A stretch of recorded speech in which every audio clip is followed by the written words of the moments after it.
The public thinks segregation is one dark block where prisons just dump the worst prisoners. But it isn't. Some prisoners fear it. Some literally force their way into it. Some prisons don't even have a seg unit, so isolation happens behind an ordinary cell door instead. And that is exactly why the subject is bigger, darker, and far more complicated than most people realise. Because segregation isn't just a place, it is a function. It is what prisons use when someone cannot stay where they are. Sometimes that's because of violence, sometimes because it's chaos, sometimes because of serious non-compliance, sometimes because someone has made the wing unsafe, and sometimes because the prison decides that keeping that person in a normal location is no longer manageable for anyone. This is what this episode is about. Not the Hollywood version, not the lazy version, but the real one. Because if you think segregation is just where the worst go, you are missing half the story already. Segregation is basically a separation from general population, and that sounds simple, but it's not. People just picture one designated block in every prison with the same setup, the same purpose, and the same type of prisoner behind every door. But that isn't even close to how it works. Some prisons have a designated seg unit, some do not. Some manage isolation through holding cells or by keeping someone behind the door on their own wing under segregated conditions. Straight away, you can see this is not one neat simple system. It goes for prisoners in it. Not everybody who ends up on segregation is there for the same reason. Some are there because they are generally very dangerous. Some because they are very volatile. Some because they have crossed a line that the prison cannot ignore. And some know exactly what to do if they want that door shut behind them. Because once you understand segregation properly, you stop seeing it just as punishment. You start seeing it as one of the sharpest tools a prison has. And like any sharp tool, sometimes it's necessary. And sometimes the way it's used should make people uncomfortable. But let's start with the part that people don't like admitting. Sometimes segregation is absolutely justified.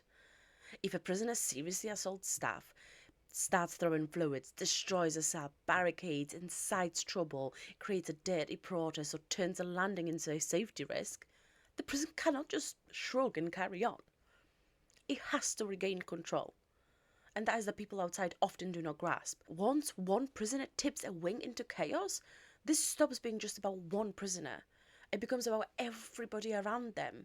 The staff who had to walk back onto that landing. The prisoner locked next door to them. The order of the wing. The stability of the rest of the prison. Because prison is not just about punishment. It's about control and containment too. And if someone's behaviour makes a normal location unsafe or unworkable, then yeah, sometimes segregation is the only realistic option. That does not make it pretty, and it does not make it comfortable. But it can make it necessary. And I think that part matters too, because too many conversations about seg go to extremes. It either gets painted as some brutal, dark punishment block, full stop. Or people go the other way and act like whatever happens in the seg must be deserved. End of story. Both of those are lazy, are quite inaccurate. The truth is way harder than that. Because prisons do need a way to separate people when things go badly wrong. If somebody's assaulting staff, covering the place in filth, threatening others, refusing to comply at a level that is escalating risk, or making it impossible to keep the wing stable, then leaving them on a normal location is not humane, not safe, and quite frankly not responsible. Not for staff, and not for other prisoners. And sometimes not even for that very prisoner. And that is the reality. But this is where the story gets more interesting. Segregation is not only used for the obvious worst behaviour category people imagine. Some prisoners actively get themselves there. Not because seg is nice, because it isn't. Not because it's comfortable, because it isn't. But because to them, general population generally feels worse. There is debt, there is threats, pressure, conflict, overstimulation, paranoia, wanting a move, wanting to be off the wing, wanting a distance from someone, wanting out of a situation they cannot longer cope with. And that is why the public gets this wrong when they talk about segregation as if it's a one simple thing, either brutal and dark taboo or just a comfy little wing. The same door can shut on a violent prisoner who has just caused chaos, and at the same time on someone who has manipulated their way in there because they need out of a normal location for their own reasons. Same door, very different reality. And that matters because if you do not understand that, you don't understand prison. Don't understand how pressure works inside. You don't understand how behavior works inside. And you definitely do not understand why segregation is such a loaded subject. Because the public hears seg and thinks punishment. But prison often sees something else. First, risk. Risk to staff, risk to prisoners, risk to order, and risk to their control. And when control starts slipping, segregation is one of the ways prisons try to get it back. And even then, segregation itself is not always the furthest point. That is another part most people never think about. Because even within the world of separation, there are more extreme responses when a normal segregation cell is just not enough. More strict back conditions, more tightly controlled arrangements, short-term emergency containment when somebody is refractory, violent, or impossible to manage safely in a standard accommodation. If segregation is prison within a prison, even that system has its own deeper layer, and that on its own should tell you something. It should tell you how serious some incidents become before the public ever hears a word about them.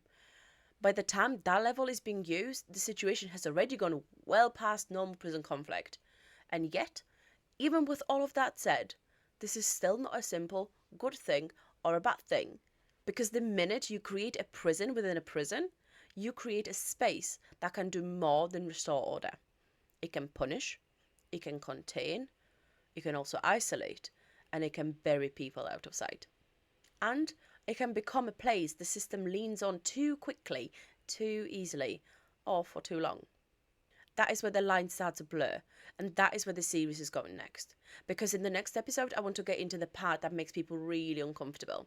When segregation stops looking like a short-term control and starts looking like extra punishment, a management shortcut, or even a preferred break from the pressure of general population. After that, I'm going to the far end of individual isolation, Robert Maudsley.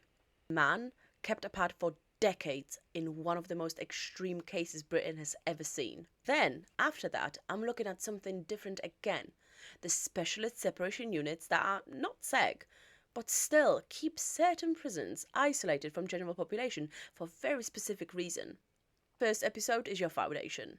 And the foundation is, sometimes segregation is very much necessary. Sometimes that door has to shut.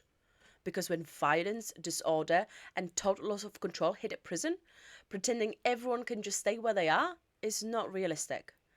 It's negligent. But once that door exists, the real question is not why prison use it. It is what else it becomes. And this is where this gets darker.